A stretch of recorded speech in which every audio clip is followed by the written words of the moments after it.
Бұл отбасында береке көптен бері кетті. Үйдің басты иесі әнес екі күннің бірінде ішіп келетінді шығарды. Сау күннің өзінде ұрдажық, мазасыз мінезінен үй іші мүлде мезі ететін. Қараптан қарап отырып, айналасындағы ұсақ түйекке араласып, өз дегені болмай қалса, жасөспірім балаларына қосылғалы бері үйдің ыстық суығына күйіп келе жатқан әйелі Күмісайға қол жұмсайтын. Аузына әзәзіл арақ тигенде не оңсын, ол ішіп келген күні үйде міндетті түрде бүлік бастайтынын білетін кішкене ұлдары тығылып қалатын. Ал ең үлкен ұлы әкесін мүлде анық жақтырмайтын. Естияр Күмісайға: «Апа, барлық жастардың барып жұмыс істеп жатқан жері ғой. Қалаға кеткім келеді. Екі қолға бір күрек табылар. Тұрғым келмейді бұл үйде. Сендер де менімен бірге жүріңдерші. Бәріміз кетіп қалайықшы осы үйден» дейтін. Сенікі дұрыс дейін. Ал мен әкелеріңді бұл жерде қалдырып қалай кетемін? Ел не дейді? Ағайын туыс не дейді? Әнесті бүгін ғана көріп отырған жоқпын. Шыдап келем ғой. Тағы да шыдайын. Мұның түзелмейтінін де білем. Мінезі көрде түзелер енді. Қайсымыз бұрын өлетінімізді қайдам. Мен бұрын өліп кетсем, әкелерің сендер әкелеріңді керек қылмай, быт-шыттарың шығасыңдар ғой әлі дейтін Күмісай сабырлы қалпын сақтап. Күмісай әнестен көп жас кіші. Бұрын әнес үйленген. Ол әйелі бала үстінде қайтыс болыпты. Ол кезде әнестің әкесі де шешесі де тірі болған. Әнестің 3 баласын бағып қағып өсіруге әке шешесі барын салыпты. Кейін кемпір мен шал уәделесіп алғандай бірінің артынан бірі қайтыс болған. 12-18 жасар ұлдарымен әнес отбасында бір өзі қалып, мектепте мұғалімдік сабағын әжептәуір беріп жүрген көрінеді. Күндердің күнінде осы мектепке институтты жаңа бітірген Гаухар атты бір қыз облыстан арнайы жолдамамен жұмысқа келеді. Ол орыс тілі әдебиетінен сабақ беріпті. Осы қызға әйелі өліп бойдақ жүрген әнес те, мектеп директоры Төлеген де өлердей ғашық болыпты деседі ел. Алайда Гаухар бұл ауылдың мектебін де, директор Төлегенді де, әнесті де менсінбеген. 7 ай өтер етпесте кетіп қалған. Мен қызға көңіл білдіргенімде, менен жасың үлкен, әрі 3 баланың дырдай әкесі сізге ұят емес пе? Менімен неге қосарланасыз? Отбасыңды құрып ал, жасың кіші деп, қайта маған жол ашпайсыз ба деп, мектеп директоры әнеске беретін сабағының сағатын қысқартып, кесіп тастайды. Мінезі бар әнеске мектеп директорының өктемдігі ұнамайды ма, аудандағы білім беру мекемесінің атына шағым жасайды. Жоғары жақтағылар Төлегенді қолдайды. Жасалған шағым нәтижесіз қалады. Бұл кез ел тәуелсіздік алып, одақтың ыдырап, ауыл жұртшылығына таныс емес нарықтың енді келіп, жұмыссыздықтың белең алған кезетін. Ауылдың да жағдайы күрт төмендеп, көпшілік жұрт қолдағы бары малын сатып бітіріп, енді күн көріс қамы қалай болар екен деп қобалжумен жүрген. Міне, алғашқы арақ ішу әнес те сол кезден басталған. Мектепке қызу болып келген әнесті бір күні мектеп директоры педагогқа жат қылық көрсеттің деп жұмыстан шығаруға бұйрық берген. Өз ауылынан көршідегі нағашы жұртының ауылына қоныс аударуға мәжбүр болған әнес сол жақтың бастауыш сыныптарына сабақ беруге әрең дегенде жұмысқа қабылданады. Күмісайды әнеске үгіттеген сол жақтағы мектептің бірі еденін жуып, екіншісі түнге қарауыл боп жұмыс істейтін жақын жеңгелері екен. Заман болса мынандай, коммунизм деген құрыды, ауылда жұмыс жоқ. Өз басын асырай алмай жүрген жігіттер саған үйленгенмен асырай алмайды. Әнес мектепте мұғалім, өзі бір тоға жігіт сияқты. Бюджеттің жұмысында тұрақты ақша алып отырады. 3 баласына өң көзіңмен қарасаң болды. Оларда оң солын танып қалған балалар ғой, сенің қолғанатың болады. Шешесі өлгелі қайбір мейірімге жарып жүр дейсің. Мынандай уақыт тап келді. Бауырыңа тартып, айналайын деп, жылы жұмсақ ауыздарына тосып отырсаң, ер балалар қыздарда емес, бауырға сіңгіш тез үйреніп кетеді. Ертең өссе бөлек-бөлек үй болар, жан-жаққа отау төгіп кетеді. Екеуіңнің өз балаларың да болар. Еркекке жасы үлкендік ештеңе етпейді. Сені қартайтатын шамасы бар. Төре қыз-ау, келіс деп, жеңгелер екі жақтан әнесті мақтап, 7 сыныпты бітіріп, үйде отырған, алысқа оқуға баруға отбасының ыңғайы келмеген 18-ге толар-толмас Күмісайды әнеске тұрмысқа шығуға келістіреді. Алғашқы жарты жыл барлығы жақсы болады. Балалар да Күмісайға үйренеді, бәрі де тәртіптақ, сабақтарына да жақсы, оның үстіне еңбекқор, апалап, Күмісайға үй шаруасының бәріне көмектеседі. Тек көңіліне қона алмайтыны, әнес балаларға өте қатал. Бір шамалы елеусіз нәрсе үшін баланы боқтап, шалбарын, қайыс белбеуін алады да тек сабай бастайды. Күмісай арашаға түсіп, тимеші оған, ибай-ай тимеші деп шырылдап жүргені. Сенің жұмысың болмасын, шық үйден деп, Күмісайды да қайыс белбеумен арқасына салып жіберетінді шығарды. Аузына келген боқтық сөздердің барын боратады келіп. Бұрын орта мектепте математика пәнінен сабақ берген, оқушыларға тәрбие көрсеткен мұғалім болғанына мұндайды көріп сену қиын. Күйеуі әнестің жағымсыз қылығы күннен күнге осылай үдей түсті. Бақытты боламын деп келіп, сорды құшқан Күмісай бірнеше мәрте кетіп те қалғысы келді. Мен кетіп қалсам, балалардың күні не болады деп бір ойлайды. Анасынан жетім қалып, әкесінен мейірім көрмеген өңшең ер балалар жаман, бұзық жолға түсіп кетеді-ау деп, екінші ойы тағы да тоқта дегенге әкеледі. Өзі бала көтере қоймады. 2 жыл өтпей-ақ Күмісайдың қыз күнгі ажары солғын тартып, жібектей мінезі әнестен орынсыз қаталдық көрген соң қатқылдана бастады. Бір күні, бұдан қорқып күнде өлгенше бірақ өлейінші деп, қасына жақындап, неге айғайлай бересің? Неге? Сорлы балапандарды ұрған қолың сыныпта қалмайды екен сенің. Ішіп келдің бе, жатсайш, тыныш үндеме, берекен алма, дейді барынша даусын көтеріп. Әй сен қатын, маған дауыс көтеретін кімсің? Әкеңнің аузын, 77 әкеңнің. Тиме апама, тиме деп, жанұшыра үлкен ұлы Естияр келді ентеле барашаға. Сен қатын өз баламды өзіме қарсы қойғың келе ме? Көрсетем мен саған қазір, көрсетем. Ол сарайға бет алды. Сарайда үлкен ет шабатын балтаны ұстап келеді. Апа, кетейік былай, кетейік. Естияр Күмісайдың қолынан тартып, әрі қарай сүйрей жөнелді. Әнес балтаны лақтырып үлгерді. Балта тарс етіп, Күмісайдың арқа жағына жетер-жетпес жерге түсті. Бұлар аман қалды. Енді бармайық шүйге, апа. Естияр әбден әкесінің сабағаннан зәрезап болған ба, денесі дір-дір етеді. Бұлар күздің салқын күнінде ұзақ уақыт сыртта жүрді. Мүмкін енді ұйықтап қалған шығар деп үйге келсе, үйдің есігін іштен тарс кілттеп қойыпты. Естияр, апа, мен терезеден түсіп көрсем қайтеді деп ұсыныс жасады. Қой, терезеден қалай түсесің? Сұндыруға болмайды, өйтсең, ертең тағы қайта таяқ жейсің. Қорада мал дегенде жалғыз сиыр бар, және 3 қой. Екеуі қораға жылынуға келді. Күмісай сабанды жерге төсеп, қасына Естиярды алып құшақтасып, екеуі бір-біріне жылу бере көздерін ілдірді. Осындай ұсқынсыз тіршіліктің соңы болмады, қайталана берді. Көршілер де, жақын ағайындары, туыс нағашылары да кейде әнеске ақыл айтатын болды. Жұрттың ақылы оны одан сайын ызаландырады. Күмісайдың өзі бұл күндері құр сүлдері жүр, кейде жүрек тұсы да шаншып, демін алдырмай тастайды. Дәрігерге көріну қайда, нарық деген бәленің қайдан көрген. Ауылда жұмыс істейтін фельдшерлік пункт жабылған. Қара құлып тұр қазір онда.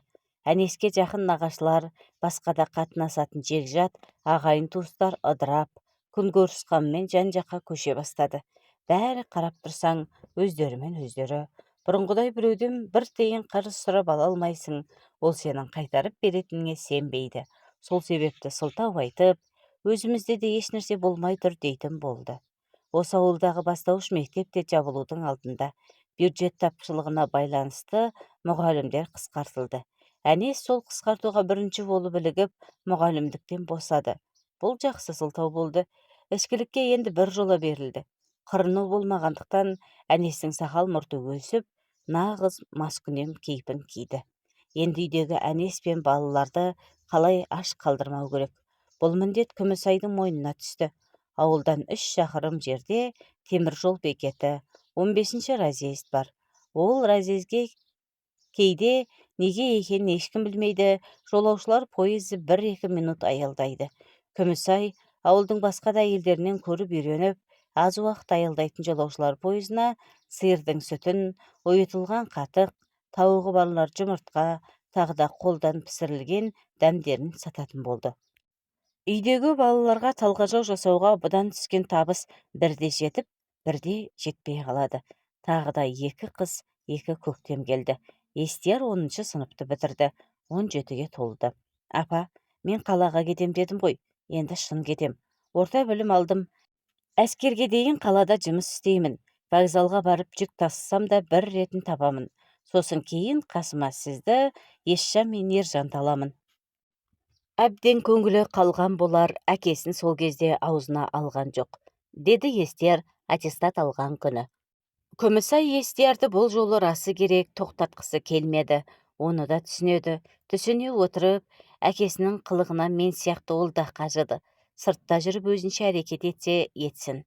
Орыс халқының балалары да жүреді ғой, әке шешесін бір елде, өздері бір елде. Мүмкін еркін жүргенде пысып, қайта шыңдалар. Мен неге де болса көніп, Ержан мен Есжанға қарай тұрайын. Бұл балалар жаман емес, тек жөнді тәрбие көре алмай жүргені болмаса, деп ойлады. Балам-ау, сенің жолыңа ең болмаса, азын аулақ, тиын тебен керек емес пе? Мына сиырдың бұзауын сатуға обал шығар, ана қойлардың біреуін сатайық. Мұны әкеңе айтпай-ақ қояйық, ақшасын араққа сұрайды, білмей-ақ қойсын. Бәрібір ол ненің бар, ненің жоғын аңғарудан қалды, деп Күмісай Естиярмен ақылдасып. Апа, сатсақ сатайық, бірақ сол қойдың ақшасы мен түгел алмаймын, сіздерге қалсын, мұнда да керек қой, деп Естияр жеңілдеп қалды. Енді бұл ауылдан қой алушы табылсайшы, бәрінде сатып алатын көктейін жоқ. Сендер сойып жіліктеп сатыңдар. Жұрт ет жеп шекелер шылқып отырған жоқ, азнаулақ етке өздері үшін тиын тебен тауып береді, деп Естияр біреу ақыл айтты. Күмісай мен Естияр мұны дұрыс деп тапты. Сөйтіп қораға қара қойды әкеліп, Естияр оны бауыздап, пышақпен енді жіліктеп жатқанда, әлгінде ғана төсекте бүк түсіп ұйықтап жатқан әнес келе қалсын. Әй, қойды не істеп жатырсыңдар? Әкелеріңнің аузын, сендер мені адам деп ақылдасудан қалдыңдар ме, я? Мені өлді деп ойладыңдар ме? Қойды кімге сойып жатырсыңдар? Мен өлген жоқпын, әкеңнің. Сендерді өлтірем, қазір өлтірем, деп әнес аюдай ақырып қайыра үйге бет алды. Апа, мен білсем әкем мылтыққа кетті. Өткенде ескі мылтығын оқтап отырғанын көргенмін. Ол қазір екеумізді аямайды. Күмісайда Естияр аман қалсын деген бір ғана ой болды. Әнестің соңын ала жүгірді. Расында Естияр айтқандай, қолына мылтығын ұстаған әнес осы кез тура табалдырықтан бері аттай бергенді. Күмісай бар екпінімен әнесті қос қолымен кеудесінен итеріп кеп қалды. Әнес шалқасынан түсіп құлап түсті. Шүріппеден оқ тарс етті. Табалдырыққа шүйдесімен құлаған әнестің мұрнына бірден қызылған атқылай бастаған. Артынша көзі аларып, қолындағы қаруын жерге сылқ тастай берді. Күмісай не болды, не қойды, түсінген жоқ. Естиярға оқ тиіп кетті ме деп ойлаған. Баланың тірі сұлбасын көріп, демін ішіне алды. Қанды оқиғаны Естиярдың бірінші рет көруі, не болып не қойғанын бірден ол да табан да ажырата алмай қалды. Анық ажыратқаны әкесінің көзі аларып, мұрнынан қан сорғалап жатқаны. Балам, мен әкеңді өлтіріп алдым. Өлтіріп алдым ба? Қатты екпінмен итеріп едім, мына босағаға табалдырық дей берді дірілдеп.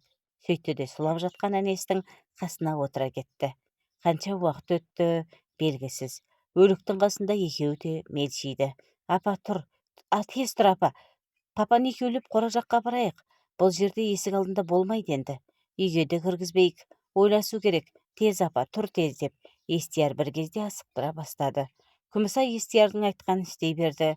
Екеу әнесті сүйрелеп, мал сойылған жерден әрі түпкі жағына әкелді. Бұл кезде нағыз түс мезгілі еді. Есіктің табалдырығын Естияр тазалап сүртті. Қолына қозы ілеспей шапшаң қимылдап жүр. Бұл кезде есіне әлі келе алмаған Күмісай сойылған қойдың қасында отырған. Бұл да қан, жаңағы көргені де қан. Жүрек түрлі үдемесе басылған жоқ. Естияр қасына келді. Апа, деді ол Күмісайға жақындап. Папамды сіз әдейі өлтірген жоқсыз ғой. Өзі құлап қалды. Осыны айтты да үнсіз қалды көпке дейін. Сосын барып сөзін тағы жалғастырды. қаншама азап көрсетті біздерге. Өзі кінәлі, бір жағынан мылтық алып. Егер сен оны итермегенде, оқ не маған, не оған тиетін еді. Апа, бері қарашы, көрген мен ғана ғой, мен ешкімге айтпаймын, екеуміз ғана білеміз. Апа, енді жыламашы апа. Естияр Күмісайды жақсы жұбатты. Бір кезде өзі солқылдап, көз жасын төксін келіп, папа, ай, папай деп біраз отырды. Ішсе де, ұрса да туған әкесі табан астында өлді де қалды. Бір жағынан аяныш бар, бір жағынан қандай ой бар ішінде өзі біледі. Өксігін баса алмады. Милицияға хабар берейік. Олар мұның осылай өлгенін білуі керек. Қасақана жасаған жоқпын. Мен оны тоқтатқым келді ғой деймін. Шындықты түгел айтайық, деді Күмісай әлден соң мұрны пысылдаған күйі. Апа, шындық бізге көмектеспейді, қайта бізді құртады. Сен неге итересің? Өлім содан болды деп сені түрмеге жабады. Осы керек пе маған, саған? Екеулеп өлтірдіңдер деуі де мүмкін. Екеуміз түрмеде болсақ, Ержан мен Есжан кімге қалады? Бандиттер келді, мылтықпен шықты, содан оралмады дейміз. Ана ұзын жаптың бойында бір ескі құдық болған. Қазір сол құдық бос жатыр. Айналасын қалың қамыс басып су жататын. Қазір түк те жоқ. Міне, папамның көмілетін қабірі сол жер енді. Ешкім білмейді, білдіртпейміз. Ал мына сойылған қойдың етін тез бөліп, кешке дейін өткенінше сатып келейін. Сатылмаған үйде өзіміздің көже қатығымызға қалады. Ананы, деді, әкесі жатқан жақты нұсқап, түнде реттейміз. Күмісайдан Естияр ер бала болғандықтан ба, ойы терең, әрі ақылды, әрі қайсар болып шықты. Айтқандай кешке дейін қойдың еті бөлініп сатылды. Үйдегі аш отырған балаларға Естияр сол жақтағы дүкеннен жейтін тәтті тоқаш пен кәмпит те әкеліпті. Олар оны қаужаңдап жеп, мәз болып ойнап жүр. Күмісай бүгін сойылған қой етінен тамақ істеуге де әлі болмады. Өз-өзіне келе алмауда. Кеш қараңғылығы бұрынғыдан кешіккендей, бүгін айдың да жарығы мол. Осыған дейін Естияр үйден ескі киізді тауып, оған әкесінің мүрдесін орап байлады. Мүрдені сүйрететін тақтай сияқты бірдеңе тапты. Бұрын электр жарығы жарқырап тұратын бұл ауыл нарық келгелі қараңғылыққа үйренген. Жаққандар сығырайтып шам жағады, шам жақпағандар ерте жатып қалады. Теміржол бойынан өтіп жатқан кешкі жүк пойызының, паровоздардың ғана алыстан жарқ-жарқ жарығы көрінеді, артынша жоқ болады. Бұрын Күмісай қалай байқамаған, көктемнің кеші тым ұзақ екен-ау, батып болмады. Тіршілік деген тоқтамай жалғасып жатыр. Ішкі ойы тыныш болмаған соң ба, селт еткен дыбысқа өзгеше қыбырға сезіктене, дәл осы жағдайда үйге бөтен біреу келіп қалмады мекен деп сезіктеніп отырды. Ешкім көрмей, ешкім сезбей, тезірек құдыққа көміліп тасталса екен. Мен адам өлтірдім. Қалай, лезде? Қалай? Мен тіпті қалай қатты итеріп жібердім дей береді іштей өзіне өзі. Естияр бірақ сәтте ересек болып кеткендей көрінді Күмісайға. Оның айтқанындай әнестің мүрдесі құдыққа тасталды. Мылтық та қоса көмілді. Түн жарымы ауғанда үйге келіп, екеуі төсекке құлағанша ешкімнің көзіне түскен жоқ. Әнес осылай 1995 жылы мамырдың 30 күні жоғалып кетті. Туған туыстарға Естиярдың құрастыру бойынша бүтіндей көркем шығарманың желісі жасалып, ол ауызша былай айтылды. Құданың құдіреті, тез арада ақша тауып беріңдер деп беттерін бүркемелеген біреулер келіпті үйге. Әнес мас күйі оларға айғайлапты. Ақшаларың болса маған беріңдер, маған да керек сол ақша деп. Ана бандиттер, үйіңді өртеп бала-шағаңды қырып кетеміз, тап ақша деген. Әкелеріңнің аузын депті Әнес оларға. Қазір мен сендерге көрсетейін үй ішін қырғанды. Сөйтіп үйден мылтығын ала шығыпты. Бір рет тарс еткізіп атыпты. Сосын аналар қашты ма, соңынан Әнес қуыпты. Күмісай сүт тасып Разизден келе жатыр екен, алыстан байқапты Әнесті, мылтық ұстап кетіп бара жатқанын. Кімге хабарласын? Дәл сол жерде милиция жоқ, келе қоятын. Көргенін Естиярға айтыпты. Естияр сол күні сол маңайдың бәрін шолып қарапты. Папамды бандиттердің біреуі мылтығын тартып алып өлтіріп кеткен жоқ па екен деп. Табылмапты. Бір күн, екінші, үшінші күн. Міне, осы жағдайды ауылдық милицияға ауызша айтып, одан кейін жазбаша қағазға түсіріп, Күмісай баласы екеуі әнес мына күннен бері жоқ, қолында мылтығы, үстінде мынандай киімі бар деп жоғалғаны туралы өтініш жазып қалдырды. Ағай жақсы адам еді, бізге сабақ берген, ол кісіні іздестіреміз, табамыз, аудан облысқа да хабарлаймыз деп милиция жігіт өтінішті алып қалады. Біреудің жоғын біреу іздей қоятын заман емес. Ауылдық милициядан да, аудан жақтан да іздеушілер бөтендей із кесіп жатқаны байқала қоймады.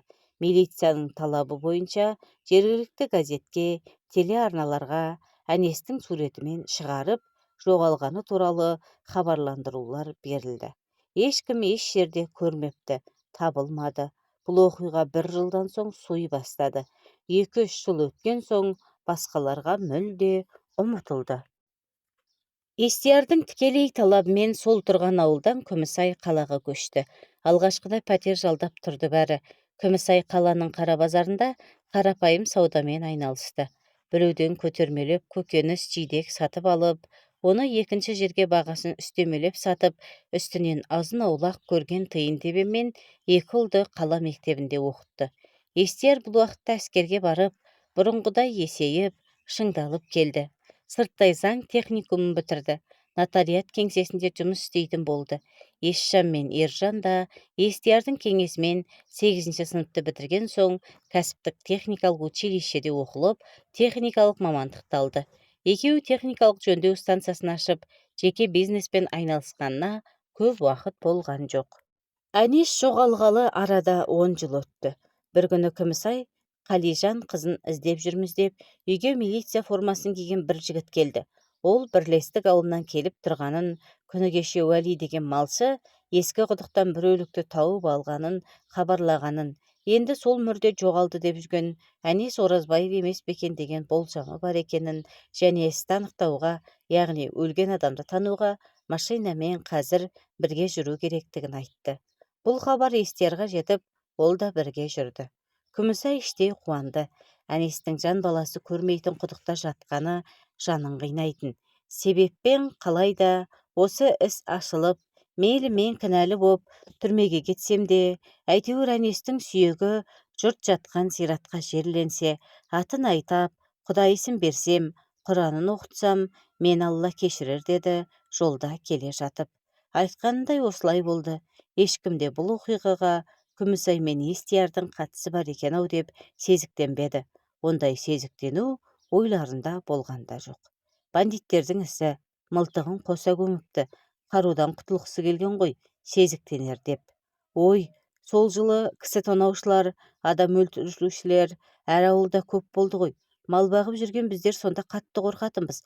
Мына темір жол бойы үнемі осындай ғой, небір түрмеден қашқандар бар, осындай бандиттер бар, пойыздан түсе қалады да ауылдағыларға келіп сес көрсетеді. Балам, әкеңнің иманын берсін, кісі қолынан өлген адамның жаны пейіште болады дейді. Әкеңнің рухы пейіште шалқуда қазір деп құдықтан мүрдені шығарғанда Уәли ақсақал, енді бұл жартылай шіріген сүйекті моллалар қайра жудырмаса керек. Бірақ осы күнде қалай жерленеді, оны ертең өздерің имамнан сұрап көріңдер. Ата, бұл құдықты қалай тауып жүрсіз? Айнала толған ақбас қурай, құдықты компас арқылы таптыңыз ба? Құдық болған деп осы жерде ешкім ойламайды деп сұрақ қойды милициямен бірге жүрген бір жігіт. Мал баққан адам бәрін табады. Менің бар ғой, мынау Ботабай қыстауынан әрі, Ильяс жайлауынан бері, ар жағында бір қазан, бер жағында қос құдықтың аралығында қолмен қазылған қанша құдық барын білем. Нанар болсаң, бұрын осы құдықты өзім қазғанмын. Онда әкем марқұм тірітін. Ол кезде 40-тағы кезім, суы дәмдақ болған, малға да адамға да жететін. Өйткені ана етектегі дария жақын ғой, ылғалы мол. Қазір ғой, дария төмен түсіп кеткен соң, айнала қурап, құдықтан судың шығуы қиын болып тұрғаны. Қаладағы жүрсін балам бар емес пе? Өзімен сияқты малсақ, кредитке ақша алып, 20 сиыр 100 қой сатып алып, көке, Ерсін ауылда жүр ғой, мал бағып көрсін де сіз сияқты. Сіз қасында көмекші боласыз, өзіміздің ата қоныс бар деп, мына інісіне шаруа қожалығын ашып берді емес пе?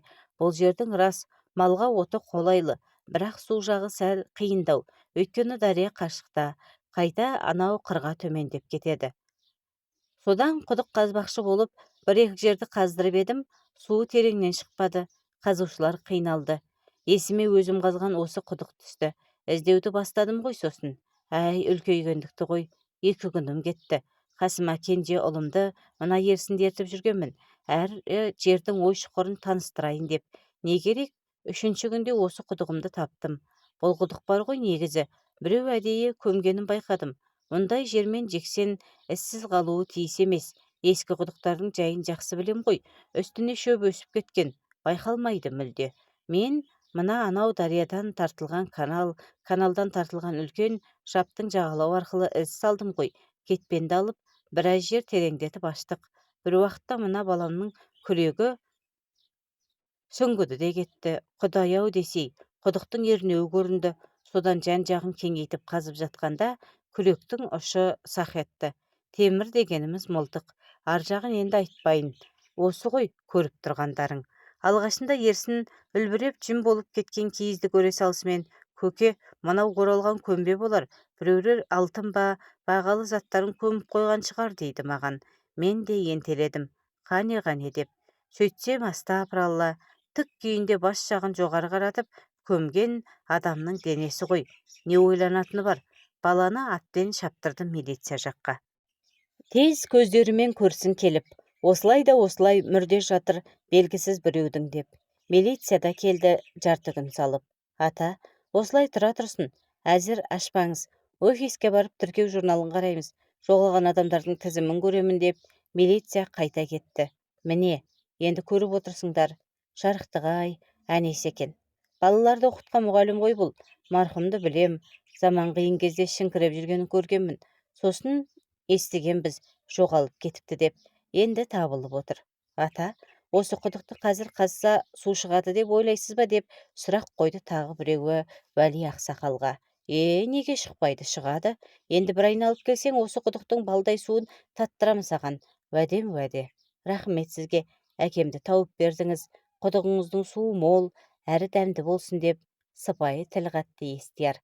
Айналайын, әкең иманды болсын балам. Аға, сізге көп рахмет. Алла риза болсын деді Күмісай да Естиярдан кейін қартқа жанарын тіке сала алмай. Бұл құдықтан табылған көмбе хабары ауылға жақсы жаңалық болып тарады.